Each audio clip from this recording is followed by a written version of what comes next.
നാം വാഴ്ത്തപ്പെടുമാറാകട്ടെ. പിന്നെ ഒരിക്കൽ കൂടി നമ്മുടെ വിലവനായ ദൈവത്തെ ആരാധിക്കാൻ തക്കവണ്ണം നമുക്ക് കൂടിയൊരുവാൻ തക്കവണ്ണം ദൈവടിയാക്കി ആ ദൈവത്തെ കൂടി നമുക്ക് നന്ദി പറയാം.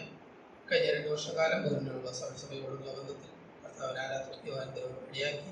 ഇവിടെയുള്ള പ്രിയപ്പെട്ടവരോടൊത്ത് ദൈവത്തെ ആരാധിക്കാൻ തക്കവണ്ണം സന്തോഷം എന്നുള്ള വിവരം സഭയെ അറിയിച്ചുകൊള്ളുന്നു. ആരാധനയുള്ള ബന്ധത്തിൽ ഒരു വേദവാക്യം മാത്രം വായിക്കുവാൻ തക്കവണ്ണം ആഗ്രഹിക്കുന്നു. 1 പത്രോസ് 2:9-10 വാക്യം. 1 പത്രോസ് 2:9-10.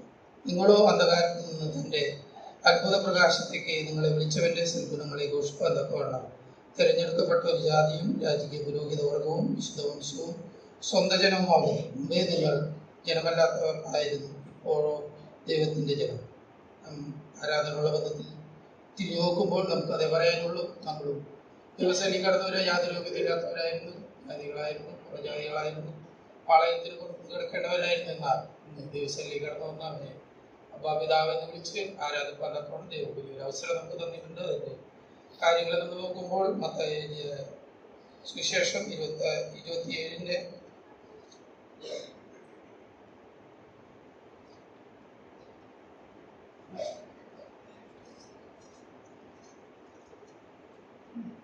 സുവിശേഷം 27-ന്റെ 28-29-30 വായിക്കുമ്പോൾ അവന്റെ വസ്ത്രം അഴിച്ച് അവനൊരു ചുവന്ന മേലങ്കി ധരിപ്പിച്ചു, മുള്ളുകൊണ്ടൊരു ഉൾക്കിരീടം